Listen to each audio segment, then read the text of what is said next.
네, 지난주 이제 강해 설교, 훌륭한 강해 설교 세 가지 요소에 대해서 말씀드렸죠. 그래서 통일성, 목적, 그리고 적용 이 세 가지가 필요하다. 그리고 첫 번째 요소로 이 통일성에 대해서 우리 말씀드리다가 중간에 끊어졌습니다. 이 통일성을 이루는 과정에 대해서 얘기하다가 그래서 우리 통일성을 어떻게 우리가 통일성을 이루는가 거기에 이제 우리 본문에서 저자가 말하고자 하는 그 사상이 뭔가 중심 사상, 중심 사상을 찾고 그 중심 사상을 말하기 위해서 무엇을 말하고 있는가, 어떤 것들이 그 중심 사상을 지지하고 있는지 그거를 이제 살펴보라 그러는데 한번 이제 시편 117편을 가지고 한번 예를 들어보겠습니다.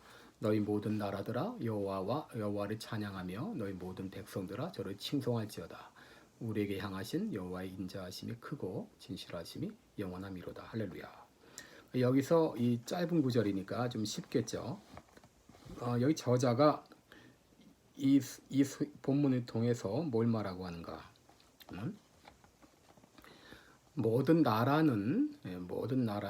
사람들은 하나님을 왜 하나님을 찬양해야 되는가? 이렇게 우리 말할 수 있습니다.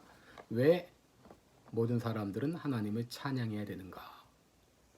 모든 나라들아, 또 모든 백성들아 그랬죠? 그것은 1절에서 찾을 수 있고요. 이를 지지하는 것으로 2절에서 보면 우리에게 향하신 여호와의 인자하심이 크고 진실하심이 영원하기 때문에, 첫째는 그의 인자하심이 크기 때문이다. 둘째는 그의 인자하심이 영원하기 때문이다.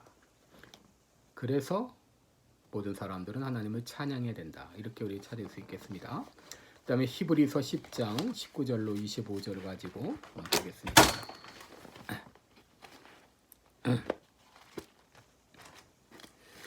히브리서 10장 19절로 이제 25절에 보게 되면 여기는 이제 그러므로 형제들아 우리가 예수의 피를 힘입어 성소에 들어갈 담력을 얻었나니 그 길은 우리를 위하여 휘장 가운데서 열어놓으신 새롭고 산 길이요 그 휘장의 육체니라. 좀 이런 내용이 쭉 있죠. 여기서는 우리가 찾을 수 있는 게 우리가 하나님께 담대히 나갈 수 있는 이유가 무엇인가, 그런 우리 중심 사상을 찾을 수 있습니다. 우리가 하나님께 담대히 나갈 수 있는 이유가 뭐냐, 그리고 그것을 지지하는 증거로 첫째, 예수님께서 그의 육체를 통해서 새롭고 산 길을 열어놓으셨기 때문이다. 둘째로, 예수님을 통해 우리 마음과 몸이 깨끗이 씻음 받았기 때문이다. 이렇게 이제 중심 사상과 중심 사상을 지지하는 것을 우리가 찾을 수가 있는 거죠. 그래서 우리 본문의 요소들이 지지하는 중심 사상이 무엇인가? 이 중심 사상을 간단하게 간략하게 한 문장으로 요약할 수 있어야 됩니다. 설교자는 자신이 설교하고자 하는 그 주제를 정확하고 간결하게 요약할 수 있어야 됩니다. 예를 들면 어떤 어려운 시험도 하나님의 도우심으로 승리할 수 있다, 이런 식으로. 그래서 이 조웨트라는 사람은 말하기를 구름 없는 달과 같이 맑고 깨끗한 문장을 구사하기 전에는 설교하거나 글을 써서는 안 된다. 그래서 이 중심 사상을 정확하고 간결하게 요약할 수 있어야 됩니다. 내가 또 이 본문을 통해서 저자가 무엇을 말하고자 하는가, 그것을 정확하고 간략한 문장으로 표현할 수 있어야 된다. 통일성의 목표를 보겠습니다. 통일성은 왜 통일성이 필요하냐?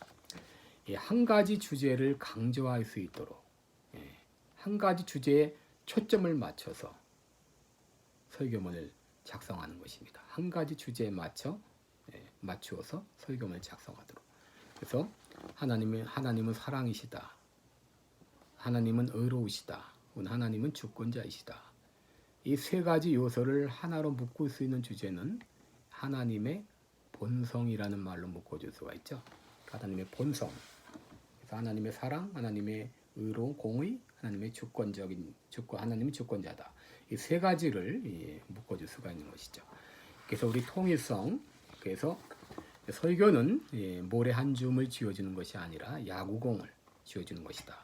그렇게 아시고요. 오늘은 이제 두 번째 요소인 목적에 대해서 살펴보겠습니다. 목적. 설교 이 강의 설교할 때 그 목적, 어떤 목적이 필요한가?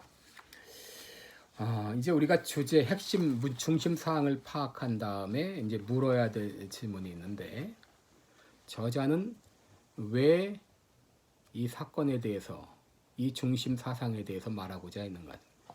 이 저자는 왜 그 중심 사상을 주장했는가? 그 중심 사상을 말하고자 하는 저자의 의도는 무엇인가? 성령님은 왜 어떤 목적으로 그 구절을 성경에 기록했는가? 그것이 바로 목적입니다. 그 중심 사상을 왜 거기다 기록했는가 하는 거예요. 그 목적을 깨달았을 때 비로소 우리는 하나님의 진리를 선포할 수 있는 그런 준비를 갖췄다라고 말할 수 있습니다. 예를 들어서 로마서 4장의 칭의의 교리에 대해서 나오는데, 칭의. 이 칭의에 나오는데 왜 성경 기자가 이 시점에서 칭의라고 하는 주제를 여기서 이끌어냈을까? 성경 저자가 로마서라는 이 편지를 쓰면서 왜 이 시점에서 칭의라는 주제를 이끌어냈고, 그리고 이 칭의에 대해서 말하면서 마음에 두고 있었던 사람들은 누구인가? 또 그들은 어떤 상황에 있었는가? 이제 이런 것들을 우리가 질문해야 됩니다. 그들은 어떤 노력을 하고 있었고, 어떤 관심을 가졌고, 어떤 잘못을 범했는가? 이거를 이제 물어야 됩니다. 왜 이 시점에서 칭의라고 하는 그 주제를 여기서 이끌어냈을까? 그가 마음에 두고 있었던 그 대상은, 청중은 누구였는가? 혹시 그 청중들은 자신의 행위로 구원받을 수 있다고 생각한 것은 아닌가? 혹시 죄 때문에 버림받을까봐 두려워하고 있었던 것은 아닌가? 이런 것들을 우리가 생각해야 되는 거예요. 어떤 목적으로 이것을 거기다 썼을까? 성경 저자가 어떤 의도로 그 본문을 썼는가를 생각을 해야 됩니다. 그러니까 우리가 중심 사상을 생각한 다음에는 바로 어떤 목적으로, 어떤 의도로 그 본문을 썼는가를 생각해야 되겠습니다. 그래서 성경은 이제 분명한 목적을 가지고 기록이 되었는데, 디모데 후서 3장 17절에 성경은 하나님의 사람으로 온전케 하며 선한 일을 행하기에 온전하게 하기 위해서 기록했다 그랬습니다. 또 로마서 15장 4절에는 무엇이든지 전에 기록한 바는 우리의 교훈을 위한 것이니 우리로 하여금 인내로 혹은 성경의 안위로 소망을 가지게 하려 함이니라 그랬습니다. 그러니까 성경은 이 분명한 목적을 가지고 쓰여졌는데, 그 당시 사람만이 아니라 오늘날을 사는 우리들에게도 필요하다는 것입니다. 그래서 로마서 15장 4절에 바로 전에 기록한 바는, 이거는 이제 구약 성경을 말하겠죠. 전에 기록한 바는 바로 지금 읽고 있는 자신들을 위해서 기록했다, 그렇게 말하지 않았습니까? 그래서 이 성경의 이 상황은 예전에 있던 사람들, 그때 그 상황에 있던 사람들도 하나님의 은혜를 필요했죠. 근데 오늘날 우리들도 역시 하나님의 은혜를 필요로 하는 것이죠. 옛날이나 오늘이나 여전히 모든 사람들은 하나님의 의도를 필요로 합니다. 그때만이 아니에요. 오늘도 마찬가지예요. 그래서 설교자는 성경 저자의 이런 의도를 찾아낼 수 있어야 되는 것이죠. 물론 성경 본문에는 한 가지 이상의 의도가 있을 수도 있습니다. 그러나 아까 말했듯이, 통일성에서 말했듯이 설교자는 한 가지에만 정선해서 초점을 맞춰야 되는 것이죠. 여기서 우리가 생각해야 될 것이 바로 FCF입니다. 이 FCF라고 하는 것은 The Fallen Condition Focus입니다. The Fallen Condition Focus. Fallen이라고 하는 것은 떨어진, 타락한 컨디션, 조건, 상황, 포커스. 바로 타락한 상황이라는 것에 늘 포커스를 맞추라는 거예요. 지금 우리가 살고 있는 세상은 타락한 세상이라고 하는 것. 타락한 세상이라고 하는 그곳에 포커스를 맞추라. 이게 FCF입니다. FCF. 그래서 이 FCF를 생각할 때 이거는 설교의 진정한 주제를 결정해 줍니다. 왜냐하면 성경이 쓰여진 목적이 바로 이 FCF에 있기 때문이라는 거예요. 그래서 이 궁극적인 설교라는 것은 뭐냐? 그리스도인들이 FCF, 우리가 살고 있는 세상은 타락한 세상입니다. 그래서 이 타락한 세상에서 믿음으로 살아가는 원리와 방법을 성경이 제시해 주는 거예요. 우리가 살고 있는 세상, 그리스도인들하고 동일한 세상을 살고 있습니다. 이 타락한 세상에서 믿음으로 살아가는 원리와 뭔가, 그것을 이제 말해주는 것이죠. 그래서 우리는 약하고 우리는 약하죠. 약하고 이 세상은 타락했기 때문에 하나님의 도우심이 절실히 필요로 하는데, 바로 이런 필요에 대한 하나님의 응답이 바로 말씀이다고 하는 거예요. 하나님의 말씀은 하나님의 백성이 필요로 하는 것에 초점을 맞추고 있다. 하나님의 백성이 이 타락한 세상을 살아갈 때 어떤 것이 필요한가, 여기에 초점을 맞추고 있다고 하는 거죠. 이 성경은 우리들이 이 타락한 세상에 살고 있고, 이 타락한 세상 가운데는 사단의 유혹이 많죠. 사단이 역사합니다. 우리 그리스도인들이 이 타락한 세상 가운데 살아갈 때, 또 사단의 유혹이 많은 이때에 하나님의 보호가 필요하고 하나님의 도우심이 필요하죠. 하나님은 우리들이 이 타락한 세상에서 아무 보호막이 없이 그저 살아가기를 원치 않으십니다. 성경 안에 많은 해결책을 여기다 제시해주고 있는 것이죠. 그래서 FCF, 이 타락한 세상이라는 것을 생각하면서 거기서 저자가 왜 이것을 여기 기록했을까, 목적을 찾아내는 것이죠. 그래서 우리가 FCF를 이제 결정할 때 도대체 우리가 FCF를 잘 이해를 해야 됩니다. 성경을 완전히 이해하고 설교문을 작성하기 위해서 FCF를 확실하게 이해해야 되는데, 성령께서 본문을 기록하게 하신 목적이 바로 이 FCF 때문입니다. 그렇기 때문에 그것이 확인되어야 돼요. 설교 전에 그것이 확인되어야 됩니다.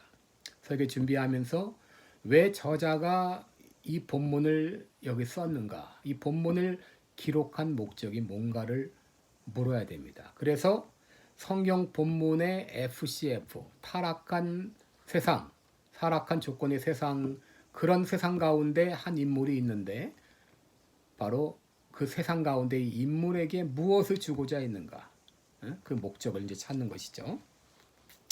그래서 이 FCF를 구체적으로 제시하면 제시할수록 설교는 더 예리한 그리고 힘 있는 설교가 될 것입니다. 예를 들어서 여기 이제 하나님 앞에 신실하지 못한 한 사람이 있습니다.